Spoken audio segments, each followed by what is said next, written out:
Hi hello and welcome to Roy channel. இன்றைக்கி நம்ம ராய் சேனலில் அடை தோசை எப்படி பண்ணுறதுன்னு பார்க்கலாங்க.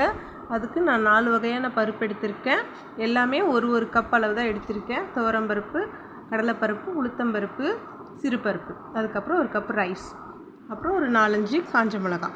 இப்போ பாருங்கள், அரிசியெல்லாம் இப்போ குட்டி வாஷ் பண்ணி எடுத்துகிட்டு வந்துட்டோம். இப்போ அதில் ஒரு அரை ஸ்பூன் அளவுக்கு சீரகம் போட்டுக்கலாங்க.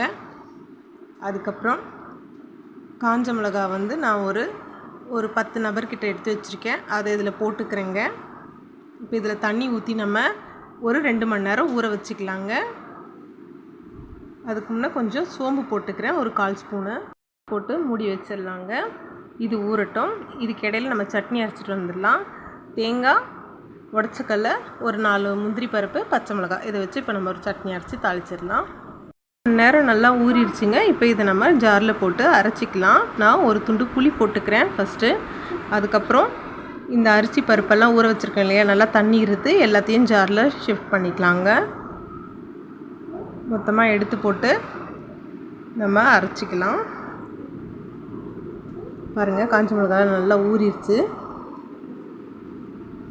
என்ன பிரேக்ஃபாஸ்ட் செய்யுதுன்னு தெரியாமல் ஒரு நாளும் குழம்புறோம் இல்லையா, அந்த டைமில் இந்த மாதிரி டிஃப்ரெண்ட்டாக செஞ்சு பாருங்கள்.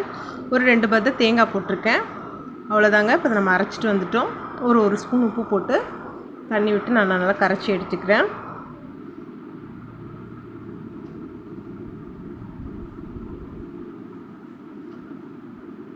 ரொம்ப தண்ணியாக கரைச்சிட வேண்டாங்க, ஏன்னா இது வராது ஊற்றுறதுக்கு.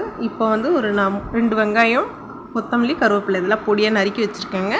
இதையும் சேர்த்துக்கிறேன். இதையும் சேர்த்து நல்லா கிளறி விட்டுக்கலாங்க.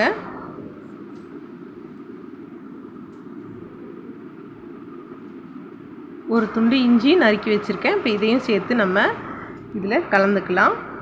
இப்போ ஸ்டவ் ஆன் பண்ணி ஒரு தோசைக்கல் வச்சுருக்கேங்க. இது கொஞ்சம் நல்லா ஹீட் ஆகட்டும். அதுக்கிடையில் நான் நெய் கொஞ்சம் எடுத்து வச்சுருக்கேன், கொஞ்சம் கலந்துக்கிறேன். இப்போது அடை தோசையை வாத்துடலாங்க ஒன்று ஒன்றா. நெய் விட விருப்பம் இல்லாதவங்க சாதாரண சமையல் ரீஃபைண்ட் ஆயில் கூட விட்டுக்கலாம். இது கொஞ்சம் விட்டால் கொஞ்சம் நல்லா டேஸ்ட்டாக முருகலாக கிடைக்கும் நம்மளுக்கு அடை தோசை. பிள்ளைங்களும் நல்லா விரும்பி சாப்பிடுவாங்க. ட்ரை பண்ணி பாருங்கள். இது எடுக்கும் போது கொஞ்சம் பொறுமையாக எடுக்கணும். நார்மல் தோசை மாதிரி எடுத்திங்கன்னா வராது. பொறுமையாக எடுத்து திருப்பி போட்டு மறுபடியும் அமுத்தி விட்டு இன்னும் கொஞ்சம் சுற்றி எண்ணெய் விட்டுங்க.